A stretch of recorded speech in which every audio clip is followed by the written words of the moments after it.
Literally जब मैंने सुना इतना डेंजरस है ना, यहाँ से कूदे, मतलब उसने इतनी हिम्मत करी, मतलब बहुत ज़्यादा स्ट्रेस थी वो, बहुत करती थी। मेरी बहन बोलती पता नहीं दीदी वो फेल कैसे होगी, वो या तो मर भी चैन से नहीं सकती है। लड़की बच्चा है तो उस पर ज़रूर ज़्यादा ध्यान दो और स्टूडेंट से ज़्यादा ध्यान उस पर दो ताकि वो मतलब डिमोटिवेट ना हो और ऐसे ऐसे कदम ना उठ। सो हाय एवरीवन, राधे राधे, स्वागत है आपका मेरे एक और नए वीडियो में।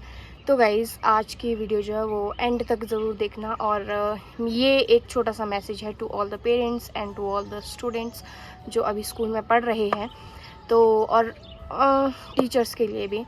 तो सबसे पहले मैं आपको बताती हूँ कि ये जो न्यूज़ है वो हमारे शिमला की ही है और जिस स्कूल में मैं पढ़ी हूँ उस स्कूल की ही है, और जो लड़की थी वो मेरी बहन की बेस्ट फ्रेंड थी।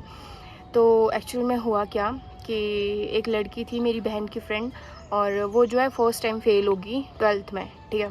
फर्स्ट टाइम फेल हुई, फिर उसने फिर से अटैम्प्ट किया सेकेंड टाइम 12th के लिए, और 12th में फिर से वो फेल हो गई थी। और उसके जो पेरेंट्स हैं उन्होंने उसको बोला होगा कि अब घर मत आइयो, अगर इस बार फेल हुई तो घर मत आइयो, और उसने सच में ही वैसा किया और वो सच में ही घर नहीं आई, और उसने जो है वो एक पुल है बड़ा गांव में, और वहाँ पे उसने खुद को सुसाइड कर लिया, मतलब आत्महत्या कर दी उसने। लिटरली जब मैंने सुना ना, और जो वो पुल है ना इतना डेंजरस है, इतना डेंजरस है ना कि मतलब क्या ही बोलूँ मैं आपको, बहुत ज़्यादा डेंजरस है। मतलब कोई सोच भी नहीं सकता है कि वहाँ से कूदे, मतलब उसने इतनी हिम्मत करी, मतलब बहुत ज़्यादा स्ट्रेस थी वो, बहुत ज़्यादा प्रेशर था उसके ऊपर फैमिली का कि अगर तू फेल हो गई तो घर मत आइयो। उसकी मम्मी हमें मिले भी थे एक दिन, मैं जिम से वापस आ रही थी और मम्मी मेरा जिम के बाहर वेट कर रहे थे, तो उसके मम्मी मुझे मिले भी थे। लिटरली वो लड़की बहुत हार्ड वर्किंग थी, साथ में इधर जो डोमिनोज़ है, डोमिनोज़ में वो जॉब भी कर रही थी। तो मतलब पढ़ने में भी बहुत अच्छी थी, मतलब अच्छी नहीं कह सकते, ये कि वो ट्राई करती थी। मेरी बहन बोलती पता नहीं दीदी वो फेल कैसे होगी, वो तो ट्राई करती रहती थी, और वो हमारे घर भी आई थी। और मेरा जो ब्लशू है, डॉग था, उसने भी उसको काटा था, तो वो बहुत स्वीट थी। जब उसने उसको काटा था ना तो फिर भी वो ऐसे थी, कोई बात नहीं डॉग ही तो है, ऐसा वैसा, मतलब बहुत स्वीट थी वो। तो मैं सभी स्टूडेंट से ये कहना चाहूँगी, कोई बात नहीं, आप ट्राई करो, क्या पता आप थर्ड टाइम, अगर मतलब फर्स्ट टाइम नहीं हो रहा है, सेकंड टाइम नहीं हो रहा है, थर्ड टाइम तो हो ही जाएगा भाई। और दूसरी रिक्वेस्ट करना चाहूँगी मैं टीचर्स से यही कहना चाहूँगी, अगर कोई बच्चा वीक है स्कूल में तो मैं यही कहना चाहूँगी कि उस पे ज़्यादा फोकस किया जाए, ना कि अपनी प्रमोशन, या फिर ना कोई अपनी, मतलब जैसे होता है ना कि यहाँ से यहाँ के लिए, मतलब ना कि ट्रांसफ़र के लिए। भाई अपने स्टूडेंट्स पे ध्यान दो। अगर से टीचर ने उस पे ध्यान दिया होता कि वो फेल है, तो फेलियर्स पे अगर ध्यान दिया होता ना, तो वो सेकंड टाइम ऐसा कदम कभी भी नहीं उठाती। टीचर्स, सरकारी स्कूल के टीचर्स का क्या है, अपनी सैलरी मिल रही है और अपना दिन कट रहे हैं, बात ख़त्म। छुट्टियाँ भी बढ़िया से मिल रही है, सब कुछ बढ़िया चल रहा है, लेकिन स्टूडेंट्स का कोई ध्यान ही नहीं है। तो भाई लाइफ में ट्राई करते रहो।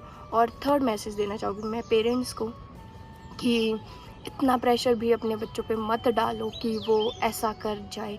सच में, मतलब उसकी मम्मी ने यही बोला, उसकी बहन ने ये बोला कि घर मत आइयो, वो जहाँ तक सुनने में आया है कि घर मत आइयो, तेरा रिज़ल्ट अच्छा नहीं रहा है। तो यही है कि भाई इतना भी मत बोलो, क्या पता वो सच में ही घर ना आए, और ऐसा उनके साथ हुआ भी। तो इतना है कि अपने बच्चों का ध्यान दो, उन पे विश्वास रखो और उन पे ध्यान दो भाई कि वो पढ़ रहा है कि नहीं पढ़ रहा है। लास्ट में पछताने से कुछ नहीं होता है।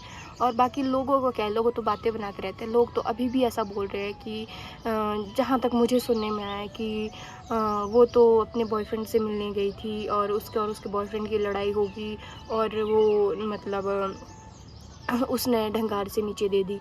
ऐसा नहीं होता है, मतलब लोग बोलते रहते हैं, मतलब लड़कियां तो मर भी चैन से नहीं सकती है, लड़कियों का तो मरना भी मतलब वो है कि तू मर भी मत बहन।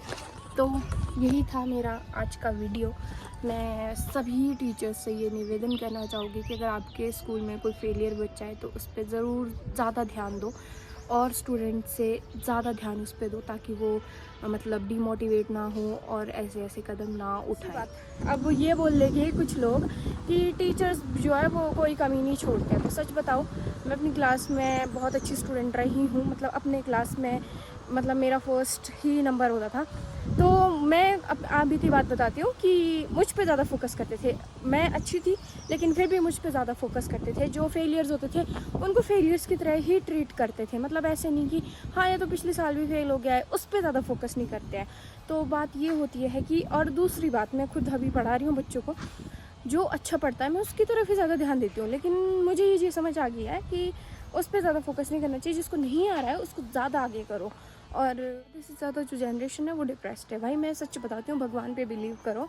और जो ये लोग बोलते हैं कि भगवान कुछ नहीं होता है, वो सो वगैरह वगैरह, भाई भगवान सब कुछ होता है। भगवान आपको डिप्रेशन से बाहर भी निकाल देते हैं। मुझे ऐसा लगता है, पर्सनल ओपिनियन, कि भगवान को भी टाइम दो और अपने आसपास का जो वातावरण है, अपने फ्रेंड्स है, वो फ्रेंड सर्कल है, उसको थोड़ा सा मतलब बढ़िया करो और मेहनत करो। और अपने जो आसपास का वातावरण है, अपना जो फ्रेंड सर्कल है, पॉजिटिव रखो। क्योंकि पॉजिटिविटी बहुत कम है और नेगेटिविटी हर जगह है। तो पॉजिटिव चीज़ें बहुत कम अट्रैक्ट करती है और नेगेटिव चीज़ें बहुत जल्दी अट्रैक्ट करती है। तो आप में इतनी ताकत होनी चाहिए, इतनी क्षमता होनी चाहिए कि आप पॉजिटिविटी की तरफ जाओ। और बस यही कहना चाहूँगी कि अपने बच्चों पे और अपने स्टूडेंट्स पे बहुत ज़्यादा ध्यान दो। और खुद पे तो ऑफ कोर्स ये तो फ़र्ज़ है हमारा कि हम सबसे पहले खुद को प्रायोरिटाइज़ करें, खुद को ध्यान दें। तो आज के लिए इतना ही। अभी मैं भी पहुंच चुकी हूँ घर। मिलते हैं नेक्स्ट वीडियो में।